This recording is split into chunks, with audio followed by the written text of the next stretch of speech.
अच्छी मोर घनिष्ठ बंधु कथाकार तथा नाट्यकार सीतेश त्रिपाठी चलती समय जड़े अति प्रसिद्ध जनाशुना लेखक तांकर एक नुआ गल्प बही आसी जीवन्यास और अन्यान्य गल्प।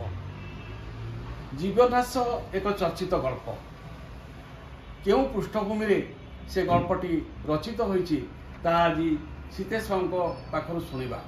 आम गल्प पढ़ू गल्पर कहानी भितर चरित्र मान को खोजू किंतु गल्प पश्चात जो घटना और चरित्र थाए ताहा किपरि गोटे लेखक को प्रभावित करे एवं गोटे गल्प बा गोटे सर्जन सृष्टि करिवारे सहाय्य करिथाए से संपर्क रे आज जने लेखक पाखर शुणा। एबे सीतेश बाबू तांकर जीवन्यास गल्प संपर्क रे किछि कहिबे। एकदा श्रीमा अरविंद आश्रम रे तांकर भक्त मानू साक्षात काल रे प्रवचन छल गोटे कथाटी कही कहानी छल से कहानीटी हूँ या किसी सद्गुणावली वर्तमान गौण हो जाऊँगी लोक ताकू पाशुरी दौरान किंबा एते गुरुत्व दौना जदिओ से सद्गुण सर्वापेक्षा महत्व रखे। कहानीटी हूँ एमती ईश्वर दरबार रे एकदा गोटे पटे भर्च्यूज बा पुण्य गोटे पटे भाइसेस बा पाप माने बसी था। हठात ईश्वर दृष्टि पड़ा पुण्य गहन रे बसी गोटे लोक पछरे बसी मुह सुखई। ईश्वर टिके मूर्ति हसिले कारण ईश्वर तो सब जना। से पचारे बाबू तुम्हें कहीं पछरे बसीच कहीं मुह सुखईच तुम परिचय कौन ना नाई मोर परिचय हूँ कृतज्ञता। आजिकाली मोर आदर नहीं तेणु कृतज्ञतार आदर नहीं। बहुत पुण्य माने आगे अच्छा किंतु कृतज्ञता भली मु आज गोटे अवहेलित मनीष तेणु मु पछरे बसची।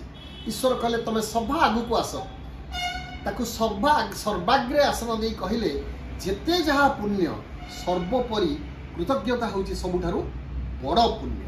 एई पृष्ठभूमि रे मो जीवन रे एक अनुभूति को नहीं कारण मु जहाँ भी गप लिखे मु अनुभूति बा अनुभव बिना गप लिखे नहीं। कल्पना को आधार करी कल्पनाश्रयी होकर 100% मु गल्प लिखे नहीं। हाँ यहाँ भिन्न कथा सत्य 70 भाग रहिले 30 भाग कल्पना रहिबाकू बाध्य। जदि सरदेई न थांते आज सुरेंद्र महांतींकर नीलशैल एते उन्नीत स्तर को जाई पारि न थांता। सरदेई होचंदी कल्पना बाकी सब सत्य। ठीक सेमती ये गप पढ़िला परे ये गप जो प्रकाशित है बहु बहु कोटी प्रकाशित है कथा कथार गोटे विशेष संख्यार यहाँ प्रकाशित है एवं से कथार प्रकाशित है परे अनेक पाठक इंक्लूडिंग वरिष्ठ कवि ममता दास अर्चना नायक जयंती रथ गिरीश साहू रवि इत्यादि इत्यादि इत्यादि शांतनु आचार्य एवं अचानक दिने देवदास छोटराय गोटे वार्ता आसला राति अधरे कहले अरे तू तोर गोटे कृतज्ञतार पृष्ठभूमि गोटे गपटीए बाहरी कथारे मु वर्तमान दिल्ली रे अच्छी तेणु ताकू प्राप्त हो पारुना मोर बहु समाजस्कंद माने बंधु माने मते तागिद कले जे देवदास तुम तो ओडिया पढ़ नहीं किंतु अंततः गोटे ओडिया गप तुम पढ़ तू मते तार सॉफ्ट कॉपीटा पठा। मु तार सॉफ्ट कॉपी तांको पठेइतिली एवं 3 दिन पर सेमती राति अधरे गोटे वार्ता मो पाखु आसिला जो वार्ताटी होची आ पश्चात रे लिखा हिची मु ताको पढ़ी देबी एटा देखा तो जीवन नाही पढ़ी देबी। जो वार्ताटी प्रकाशक टाइम पास सरोज बल उत्साह प्रकट कले कले मुईटा भाईना रखिबी से लिखिले lovely story it sustains the story is lively in its details and in layering.